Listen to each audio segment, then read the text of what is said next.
I woke up gripping a cracked crystal microphone while 300 students laughed at me.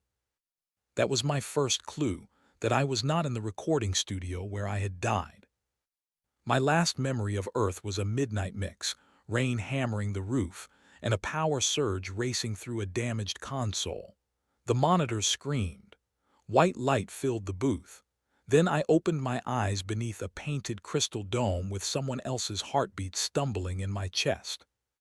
My second clue was the Silver Academy uniform on my body, the blue fire floating above the stage, and the old man in violet robes announcing that my echo affinity was barely suitable for carrying messages down a corridor.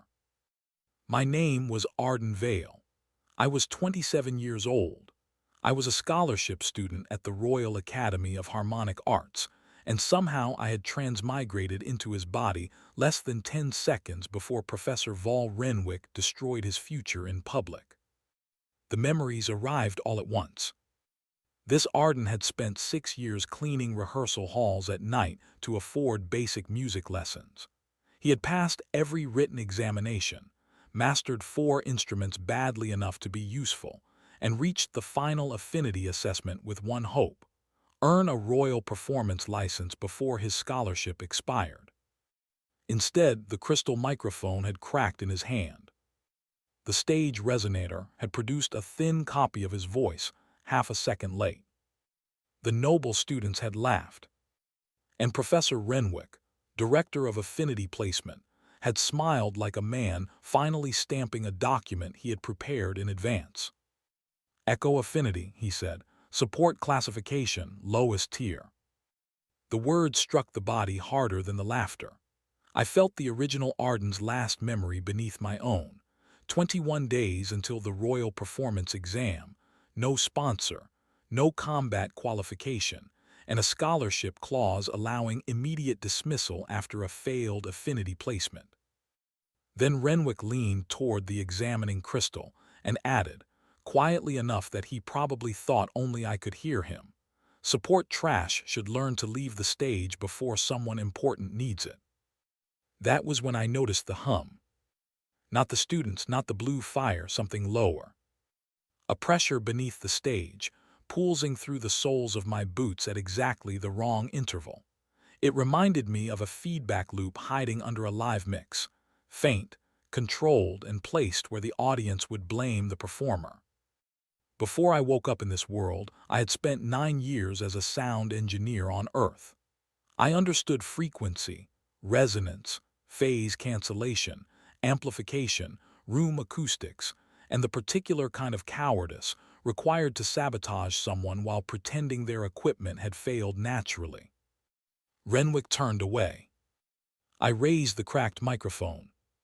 The ring on my right hand tightened around my finger. It was cheap brass, broken across one side and warm enough to hurt. The instant I touched it to the crystal, every vibration in the hall seemed to travel through my bones. The applause balconies rang at one pitch. The floating flames whispered at another. The examination array beneath the stage throbbed in a narrow, deliberate band that pressed against my mana like a thumb against a throat. I had no idea how magic worked yet, but I knew interference when I felt it. "Professor," I said. Renwick paused. The hall quieted, mostly because humiliated scholarship students were not expected to speak after being classified. I looked at the fractured crystal in my hand, then at the invisible pulse under the stage. "You may want to inspect the examination array before the royal recorders arrive in 21 days. His smile sharpened. "And why would I do that?" "Because something is transmitting through it." For 1 second, his expression stopped being bored. Then he laughed with everyone else. "Arden Vale," he announced, "has failed 1 test and discovered conspiracy." I could have argued. The Arden whose body I wore had argued before. His memories were full of polite appeals, unanswered petitions, and doors closed gently enough to look respectable. So I lowered the microphone. Renwick mistook that for surrender. That was his first mistake. On Earth, the worst people in a sound booth were rarely defeated by shouting at them. You recorded the signal. You isolated the noise. Then you played it back where everyone could hear. The Royal Academy did not teach magic the way I expected. There were no convenient fireball manuals or patient wizards explaining destiny. Magic here was performance. Mana answered structured vibration, spoken meter, instrumental rhythm, tuned crystal, breath control, and steady intention. A flame student sang heat into the air. A brass student used pressure notes to form shields. A percussion student could stagger a charging beast by striking the correct beat against the ground. Echo mages repeated existing sounds. That was all the Academy believed they did. The original Arden had been assigned a narrow room beneath the West rehearsal stairs. His scholarship trunk contained 2 shirts, 3 notebooks, a chipped tuning fork, and a dismissal notice already folded beside his bed. Renwick worked quickly. The notice said my support classification made me ineligible for the Royal Performance Exam unless I demonstrated exceptional practical value within 14 days. It also removed me from all advanced classes, restricted my access to combat halls, and reassigned me to equipment duty for 6 hours each evening. Malicious, certainly, but very organized. I almost respected the paperwork. The broken brass ring came from the trunk's false bottom. Arden's memories identified it as the only thing his mother had left him. She had been a traveling tuner who died when he was 9. The ring had never produced a visible spell. It simply grew warm around active magic, which was why every instructor had dismissed it as sentimental junk. When I slid it onto my finger again, the room changed. I did not hear more. I felt more. The dripping pipe behind the wall tapped against my ribs. Footsteps on the floor above moved through my jaw. The Academy's main ward vibrated in my spine like a sustained bass note. After 12 seconds, pain bloomed behind my eyes. At 18, the floor tilted. At 23, I tore the ring off and vomited into the wash basin. Useful then, narrow, dangerous. Exactly the kind of tool I trusted. I spent the next hour testing it in intervals of 5 seconds. The ring translated mana vibrations into physical sensation, but it did not explain them. I still had to identify frequency, timing, amplitude, and source. Worse, the body I had inherited possessed less mana than most first-year students. I could feel an orchestra. I could barely power a whistle. Someone knocked twice, paused, then knocked once more. The young man outside was thin, pale, and holding a violin case with both hands as though it contained his last remaining courage. "I'm Leo," he said, "Leo Mar." I remembered him.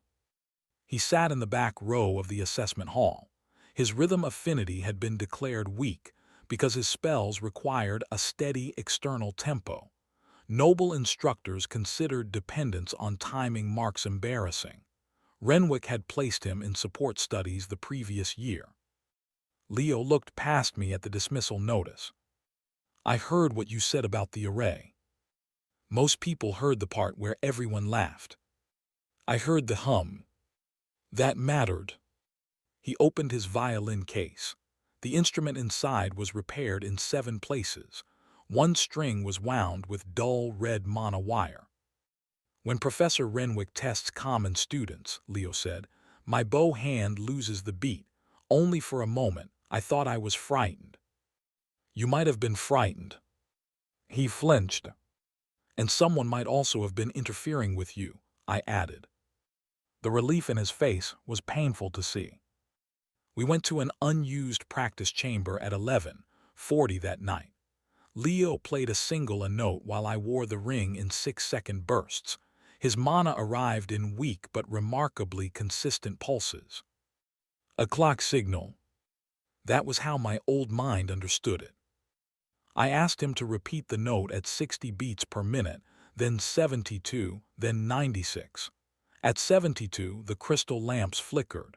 At 96, The dust on the floor arranged itself into 4 curved lines. Leo stopped playing. What did I do? You gave the room something stable enough to answer. Echo magic repeated sound. Rhythm magic stabilized timing.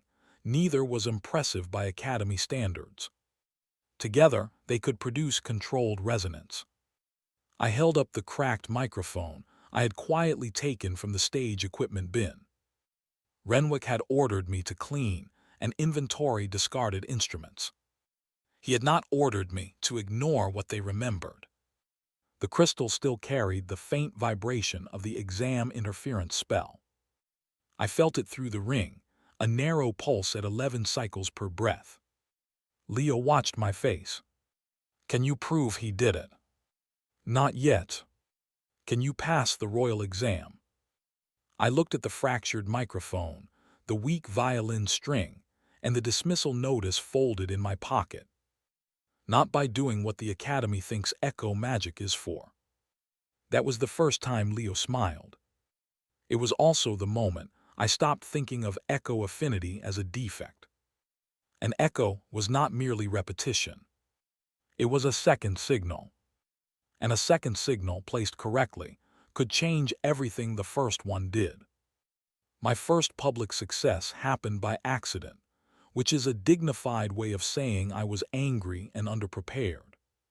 3 days after the assessment, I was carrying 12 crystal stands into introductory acoustic control because equipment duty required me to serve classes I was no longer allowed to attend. The instructor was absent. A noble student named Perrin Dast had decided this made him responsible for entertainment. Perrin's affinity was noise-shaping. He could fill a room with selected sounds, which he mostly used to make common students hear barking, sobbing, or their own voices saying humiliating things. That morning, he cast a layered noise spell across the classroom and locked it into the wall crystals. 42 students covered their ears. The sound was not merely loud, it was magically reinforced. Every surface repeated at a fraction rate, creating a rising pressure that made teeth ache. Perrin stood in the center, laughing.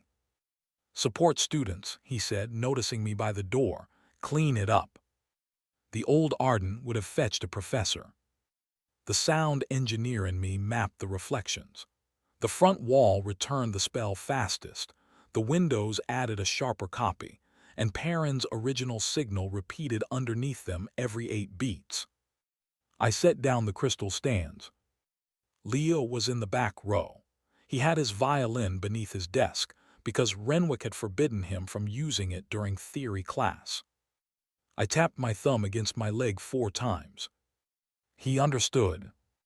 A single muted note slipped from his strings. The room's timing became visible to me through the ring. Pain ran from my finger to my shoulder. I held it for 7 seconds, long enough to find the central pulse.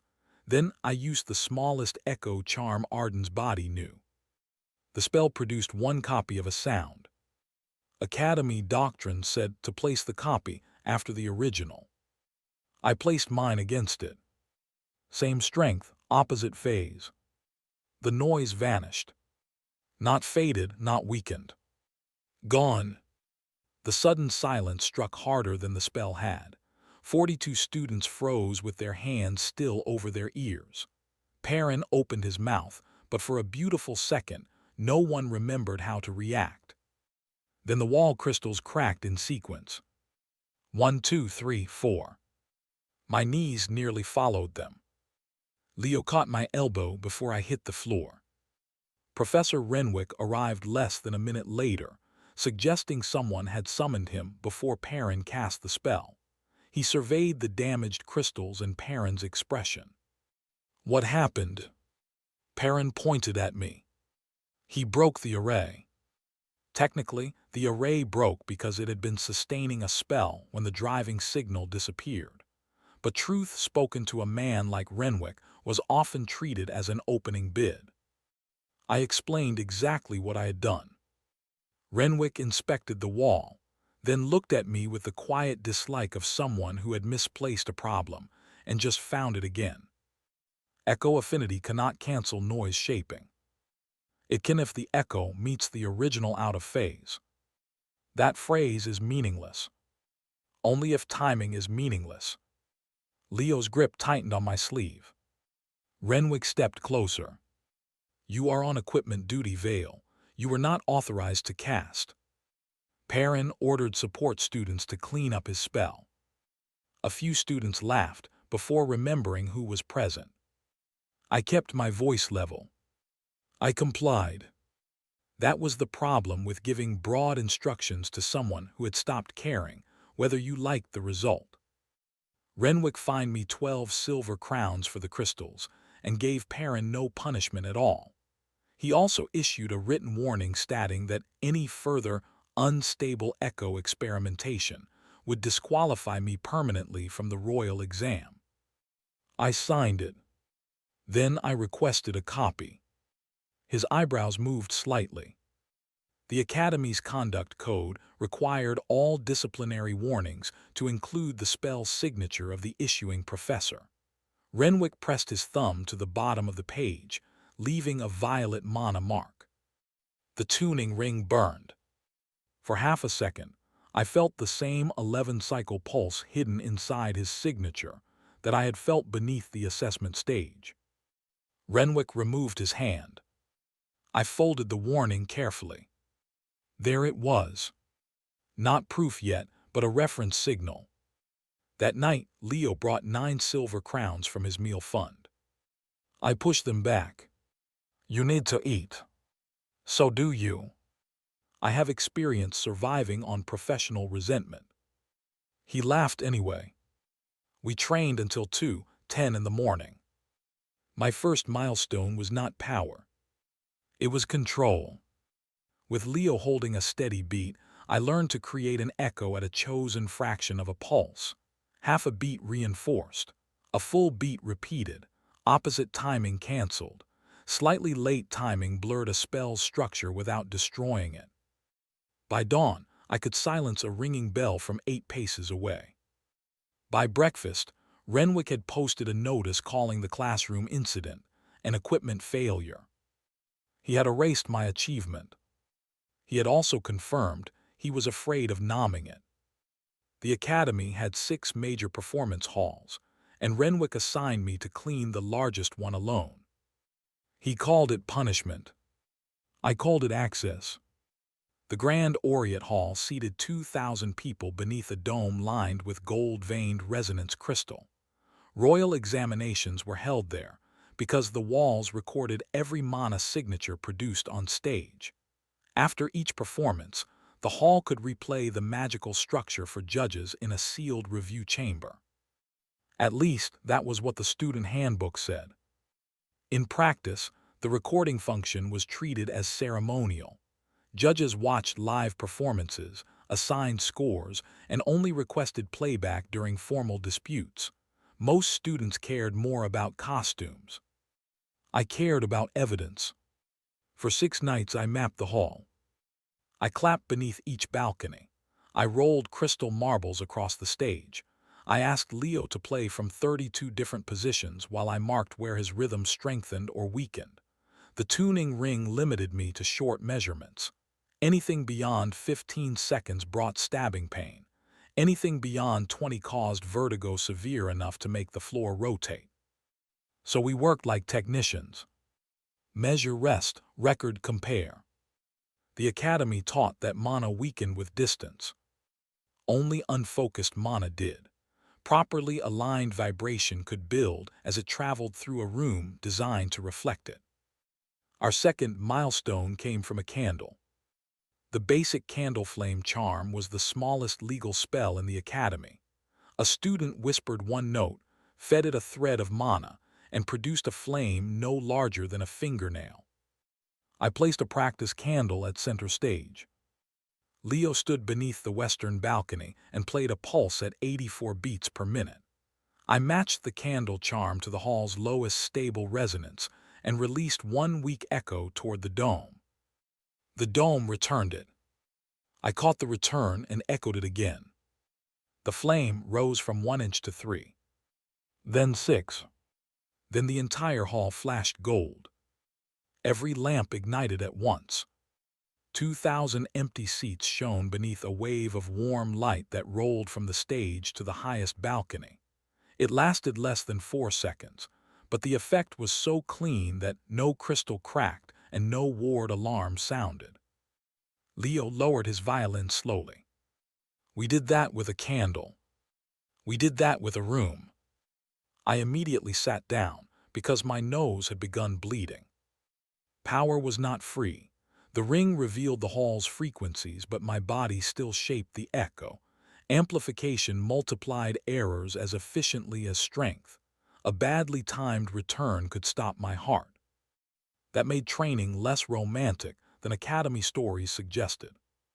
We spent the next 4 days repeating the test at lower levels. I learned to redirect amplification through architectural surfaces instead of my own body.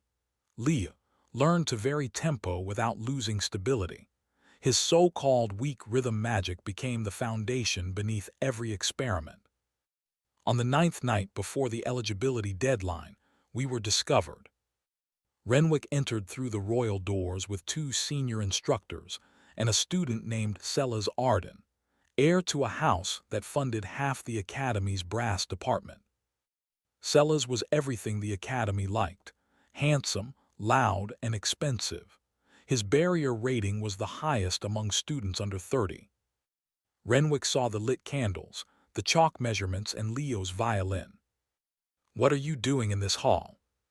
"Cleaning," I said. Leo made a choking sound. Renwick looked at the diagrams on the stage. "With resonance calculations." The dust patterns were complicated. Sellers laughed. Renwick did not. He ordered Leo out, confiscated our notes, and informed me that my access to the Grand Orient Hall was revoked. Then he handed me a revised eligibility test. To demonstrate exceptional practical value, I would face Sellers in a supervised duel in 3 days. Echo spells were forbidden from targeting the opponent directly. I would pass only if I broke Sellers's barrier within 90 seconds. Sellers's barrier had survived a direct impact from a siege drum. Renwick expected me to refuse. I signed. Then I pointed to the line stating that I could use any Academy-approved rehearsal space before the duel. "The East Music Hall is still approved." Renwick's mouth tightened. "It is. And the Academy will record the duel. All eligibility trials are recorded." "Good." He leaned close enough for me to smell clove oil on his robes. "You are confusing a classroom accident with talent." "No," I said. "I am separating talent from equipment failure." That was my calm warning. He ignored it. For the next 3 days, I did exactly what Renwick allowed. I stayed out of the Grand Orient Hall. I performed equipment duty. I attended no restricted classes. I cast no spell at another student. I also trained in the East Music Hall, whose narrow stone arches produced a strong resonance at the same bass interval as Sellers's barrier aria. Renwick had chosen the dual conditions. He had forgotten that barriers were also sound. Sellers arrived at the eligibility duel wearing silver performance armor and the expression of a man attending someone else's funeral. 112 students filled the East Hall. Renwick sat with 3 instructors. Leo stood behind the last row because support students were denied floor seating. The rules were read aloud. Sellers would raise his barrier. I would have 90 seconds to break it. I could not strike him directly, use an external amplifier, or receive assistance after the timer began. Renwick had added that last rule because he had finally understood Leo mattered. That was fine. A metronome did not need to play during the song if the musician had already internalized the tempo. Before I stepped onto the floor, Leo tapped 4 beats against his violin case. 72 per minute. The barrier's breathing rate. Sellers sang 3 ascending notes, A translucent wall of silver mana formed around him, layered like overlapping glass. Each layer rotated at a different pace to distribute impact. It looked impressive. It was also badly damped. The timer began. I released a simple echo against the barrier. Nothing happened. Students laughed. At 12 seconds, I repeated it. At 24 again. Sellers spread his arms. Is that the famous support technique? I did not answer. A barrier did not need to be overpowered. It needed to be driven at the frequency it absorbed worst. Every object, room, crystal, and spell structure had one. At 36 seconds, the first barrier layer began to tremble. Renwick leaned forward. At 48, I shifted the echo upward by a narrow interval. The second layer started moving with the first instead of against it. Sellers stopped smiling. At 60, I added a third echo, weaker than the others but precisely timed to the rotation of the inner shell. The silver wall rang. Not loudly. Purely. A single clear note filled the hall. Cracks appeared around Sellers' shoulders. He tried to reinforce the barrier with more mana, which was exactly the wrong response. Added energy fed the resonance. The cracks spread in branching lines. Renwick stood. In the trial. The timer still showed 18 seconds. I looked at the judge nearest him. She did not move. The trial was recorded. The rules were public. Renwick could not stop it without explaining why. Sellers shouted the barrier aria again. I released the final echo. The shield shattered into harmless silver dust. No explosion, no injury, just 1,000 glittering fragments falling around a stunned noble heir while the timer displayed 78 seconds.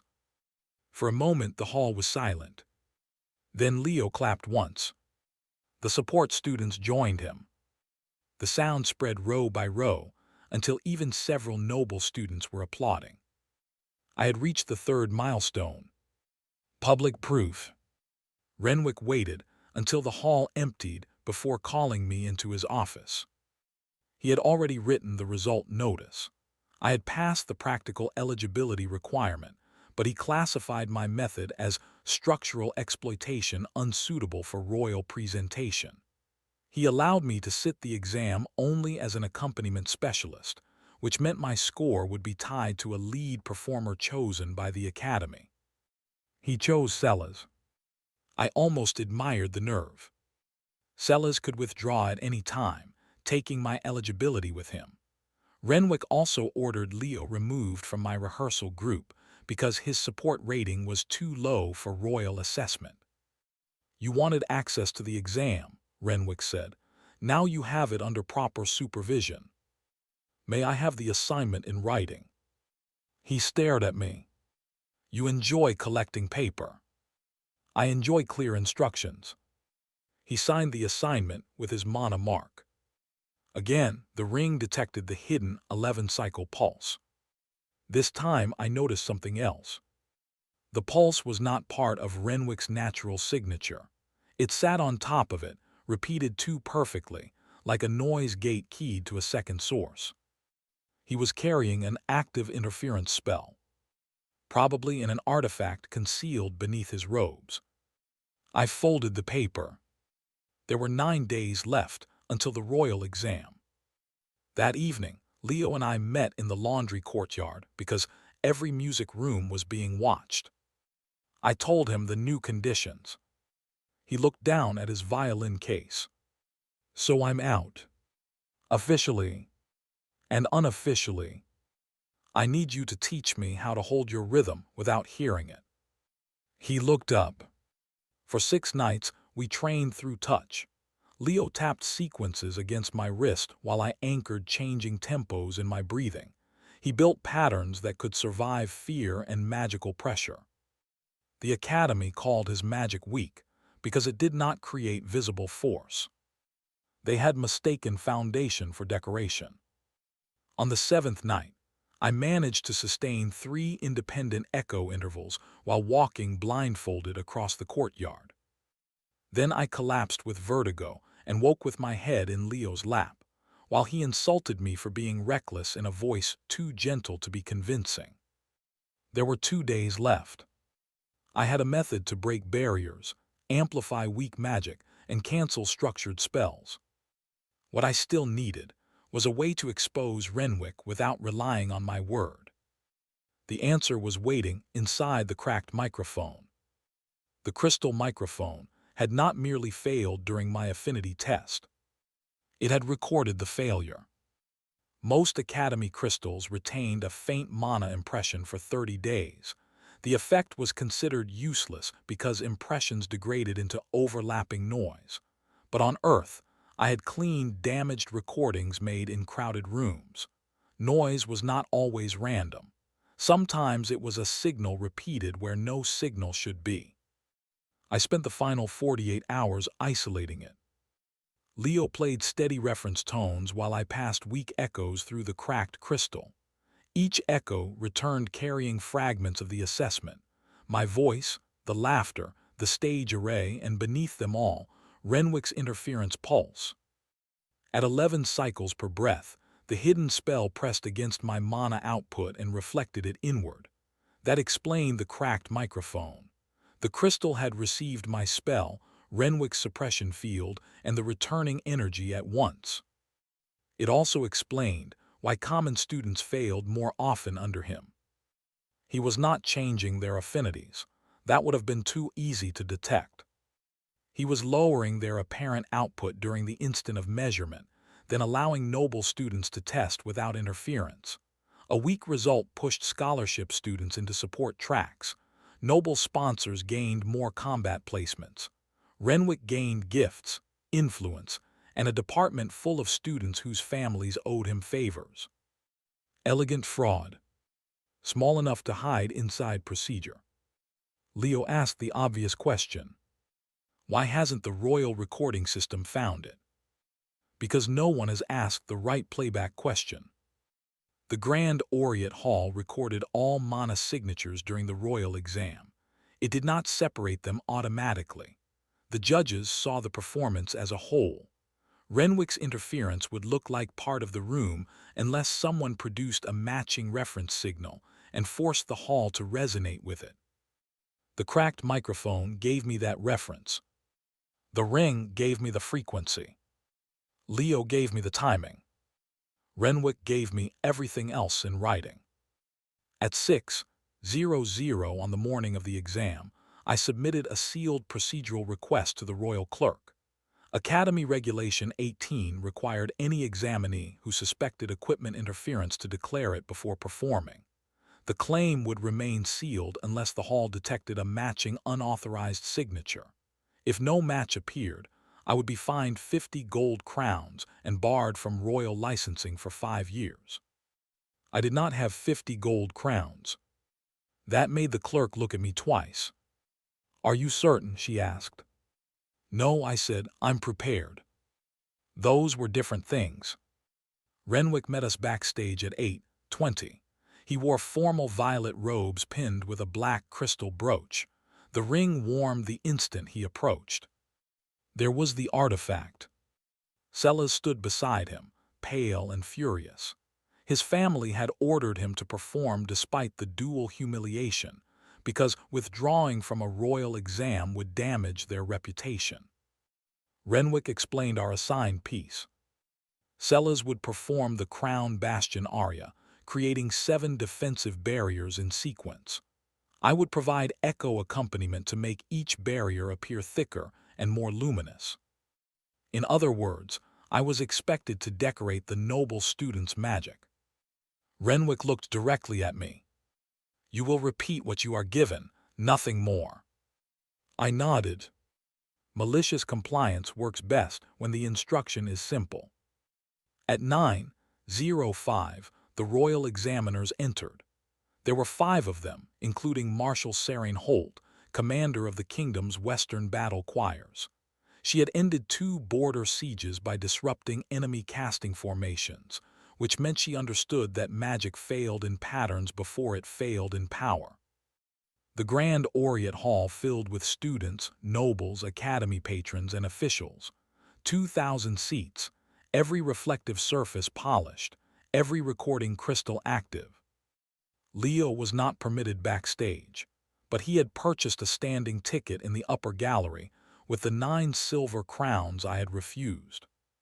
When I looked up, I found him beneath the western arch. He tapped 4 fingers against the railing. I could not hear it from the stage.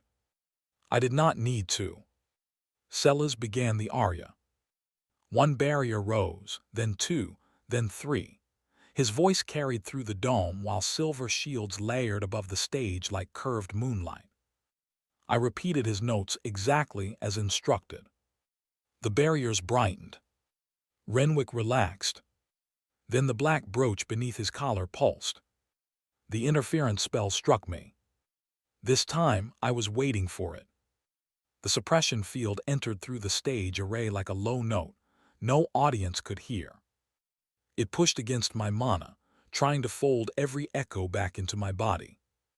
During the affinity test, that pressure had cracked the microphone and nearly stopped Arden Vale's heart. During the royal exam, I gave it somewhere else to go. I released an echo matching Renwick's hidden pulse, not after it but against it. The suppression vanished around me. Renwick's head snapped up. Sellers reached the 4th barrier. I repeated his aria, but I shifted the return by 1 precise fraction. The barrier did not merely brighten. Its mana spread across the stage, thinner and wider, becoming an acoustic surface rather than a wall. The 5th barrier joined it. Then the 6th. 7 layers of noble barrier magic surrounded me, each one tuned to a different interval. Renwick thought he had trapped me inside Sellers's performance. He had built me an amplifier. I touched the cracked microphone to the tuning ring. Pain struck my teeth. The hall opened inside my bones.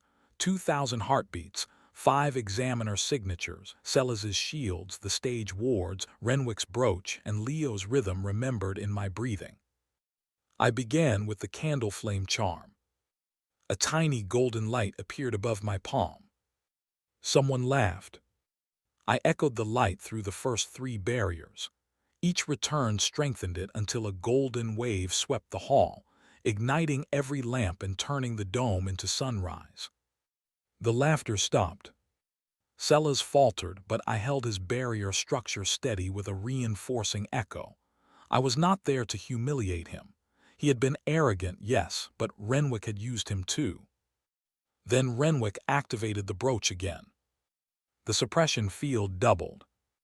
I felt blood run from my nose. The ring became white-hot. I had perhaps 12 seconds before vertigo took my balance, and perhaps 5 more before the pain broke my concentration. So I stopped trying to control one spell at a time. I controlled the room. Every hall has a natural response. Every spell creates rhythm. Every caster depends on feedback from breath, voice, instrument, and mana. I aligned the 7 barriers with the dome, the stage floor, and the recording crystals. Then I released a network of echoes through all of them at once. The Grand Aureate Hall fell completely silent. Sellers's aria continued, but no new barrier formed. Renwick's command died in his throat. Every spell outside my timing lost its rhythm before it could stabilize. My own candle light grew brighter. Sellers's existing shields became clearer. I had created a field where hostile magic was phase-cancelled, and aligned magic was reinforced. An acoustic mana domain. The examiners rose. Marshal Holt looked interested.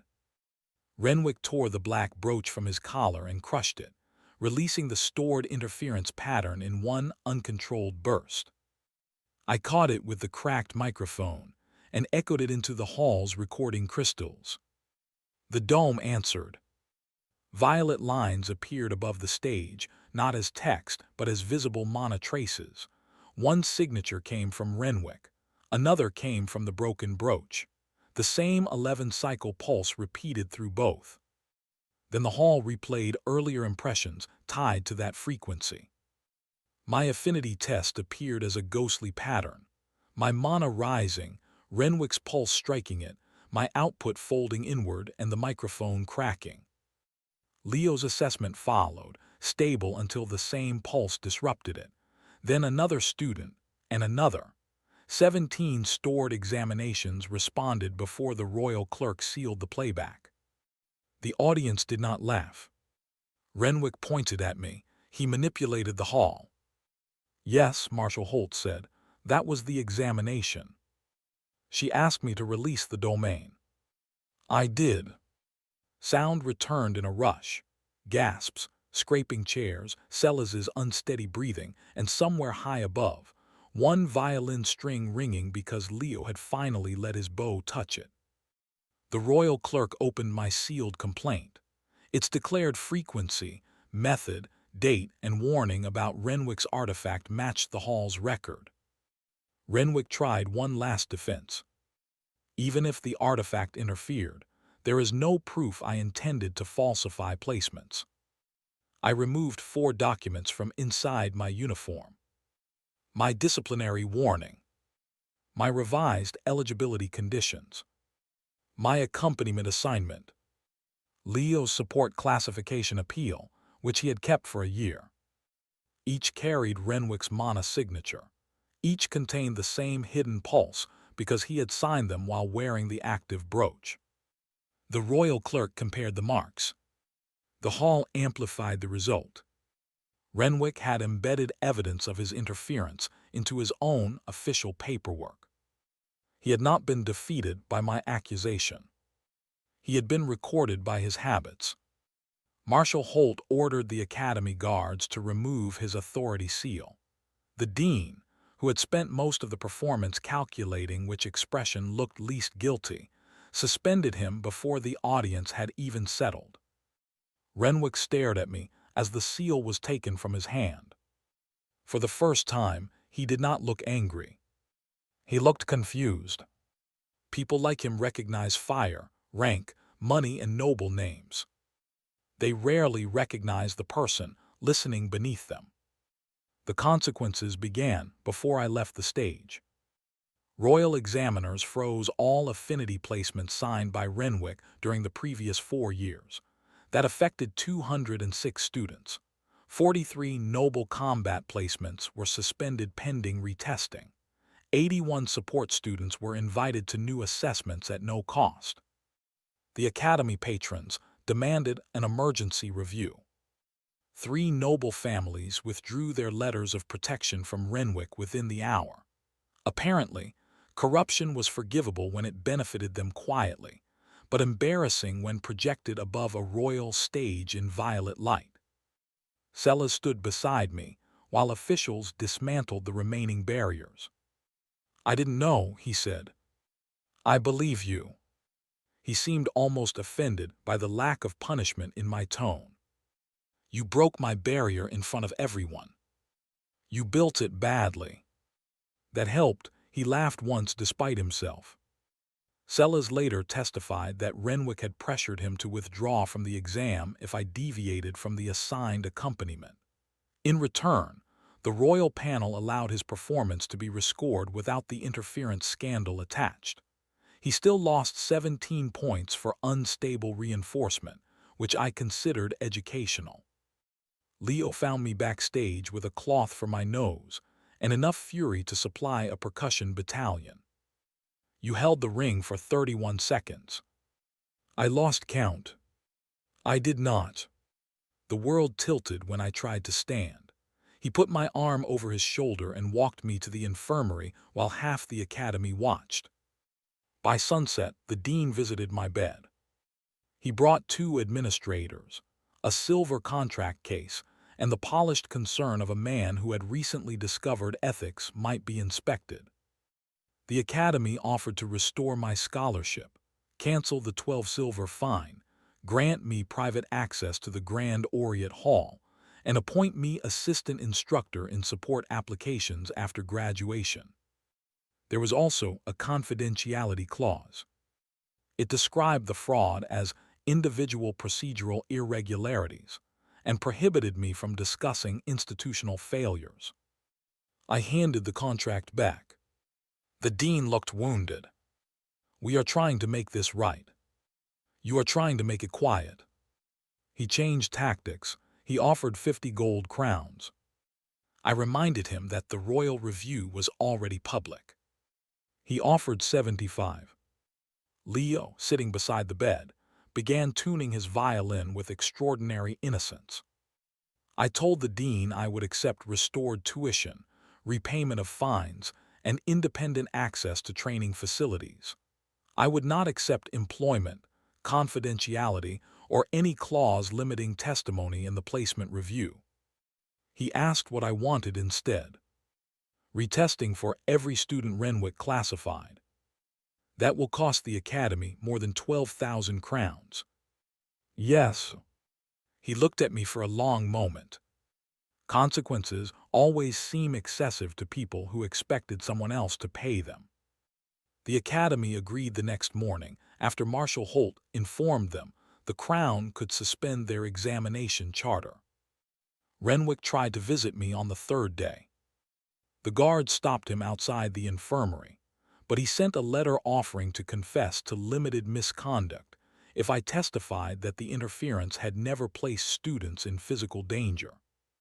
I remembered the original Arden's last sensation, mana folding inward, crystal breaking in his hand, a heart already exhausted by years of work missing one beat too many. I did not answer. The royal investigation found that Renwick had accepted gifts worth 3,400 crowns from 14 families. He had also altered rehearsal access, examination order, and placement recommendations to favor their children. He was dismissed from the academy after 11 days. His royal teaching license was revoked permanently. His name was added to the kingdom's performance blacklist, which prevented him from supervising examinations, tuning public arrays, or holding authority over student mana records. No dungeon execution, no dramatic curse, no sword at his throat. Just every prestigious door closing, because the signatures on his own documents proved he could not be trusted near one. Leo's retest happened 2 weeks later. Without interference, his rhythm affinity scored in the 93rd percentile for stability. Marshal Holt personally observed the assessment and offered him a place in the Royal Tactical Ensemble. He accepted only after asking whether I could come too. She said she had already prepared my offer. The title was Battlefield Resonance Candidate. The salary was 4 times what an Academy Support graduate earned. The contract contained no confidentiality clause. I signed. The Academy changed slowly after Renwick fell. Institutions rarely transform because one corrupt professor is removed. They issue statements, rename committees, and hope new curtains will distract from old cracks. But the Royal Review forced changes that could not be folded into ceremony. Affinity examinations now required 3 independent mana signatures. Interference artifacts were banned within 30 paces of testing stages. Every student received a sealed copy of their raw recording. Appeals no longer passed through the professor who issued the original placement. Boring rules.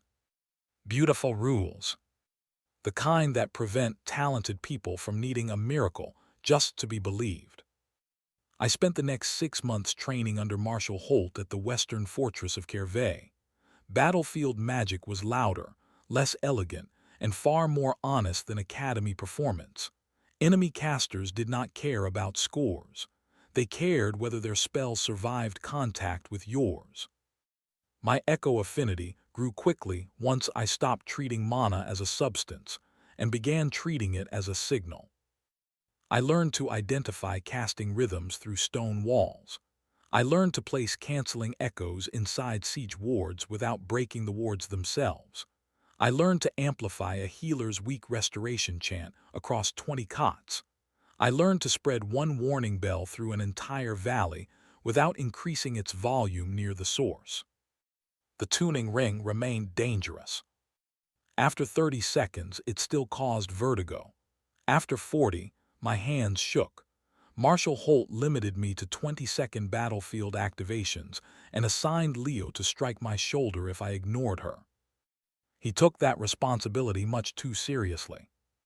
His rhythm magic became the spine of our unit.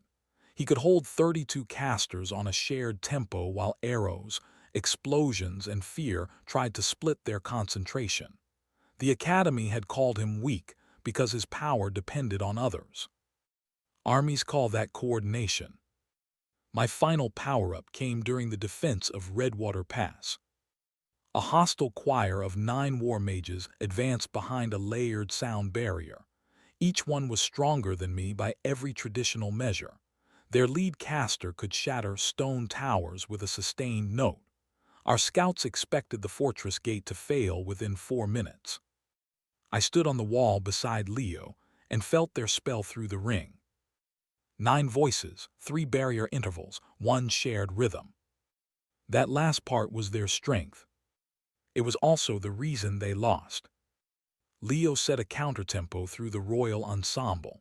I expanded my acoustic domain across the pass, using the canyon walls as reflectors. The enemy choir opened their mouths. Nothing formed. Their voices still existed. Their mana still burned. But every casting rhythm returned to them out of phase. Stronger spells canceled more violently because they provided more energy to the echo. Inside our line, the opposite happened. Leo's rhythm grew clearer.